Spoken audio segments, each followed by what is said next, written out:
ভয়াবহ শীতকালীন ঝড়ের কবলে যুক্তরাষ্ট্রের একাংশ। দক্ষিণের টেক্সাস থেকে শুরু করে উত্তরের নিউ ইংল্যান্ড পর্যন্ত বিস্তৃত এলাকা জুড়ে প্রকৃতি যেন থামিয়ে দিয়েছে স্বাভাবিক জীবনযাত্রা। বিদ্যুৎ, যোগাযোগ, যাতায়াত সবকিছুই পড়েছে চরম চাপে। পরিস্থিতি মোকাবেলায় 20 রাজ্যে জারি করা হয়েছে জরুরি অবস্থা। তীব্র শীতে 3 জনের মৃত্যু দেখেছে নিউ ইয়র্ক। কখনো ভয়াবহ ঘূর্ণিঝড়, কখনো দাবানল, আবার কখনো তীব্র তুষারপাত। বছর জুড়ে এমন চরম ভাবাপন্ন আবহাওয়ার মুখোমুখি মার্কিনীরা। এবার ভয়াবহ শীতকালীন ঝড় এখন জাতীয় সংকটে রূপ নিয়েছে যুক্তরাষ্ট্রে।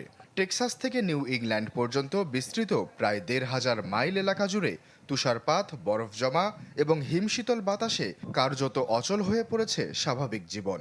শনিবার থেকেই এর প্রভাব তীব্র আকার ধারণ করে। ধারণা করা হচ্ছে আগামী সপ্তাহ জুড়ে আরও খারাপের দিকে যাবে পরিস্থিতি।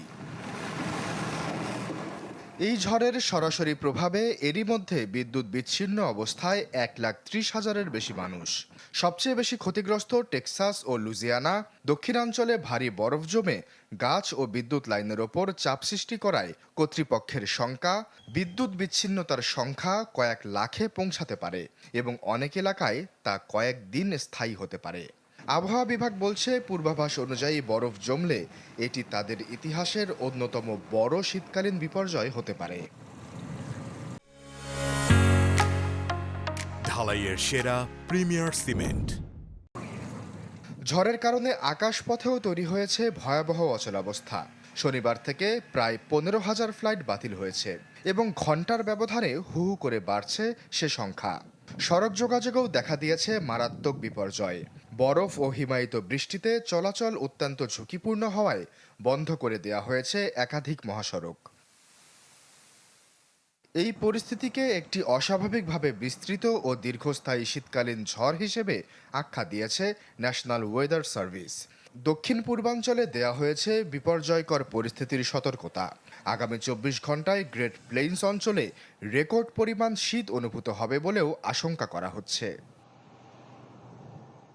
নিউ ইয়র্ক সিটিতে এই ঠান্ডার মধ্যেই শনিবার ৩ জনের মরদেহ উদ্ধার করা হয়েছে। ব্রুকলিন ও ম্যানহাটনের পৃথক ৩টি ঘটনায় তাদের অচেতন অবস্থায় পাওয়া যায়। তারা সবাই গৃহহীন ছিলেন বলে জানিয়েছে কর্তৃপক্ষ। শহরে তাপমাত্রা নেমে গেছে ফারেনহাইট স্কেলে ১০ ডিগ্রিতে।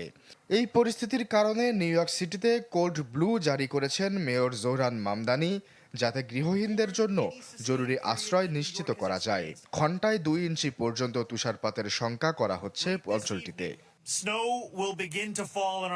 পরিস্থিতির ভয়াবহতার বিবেচনায় প্রেসিডেন্ট ডোনাল্ড ট্রাম্প দক্ষিণ Carolina, Virginia, Tennessee, Georgia, north Carolina সহ ২০ অঙ্গরাজ্যে ফেডারেল জরুরি অবস্থা ঘোষণা করেছেন।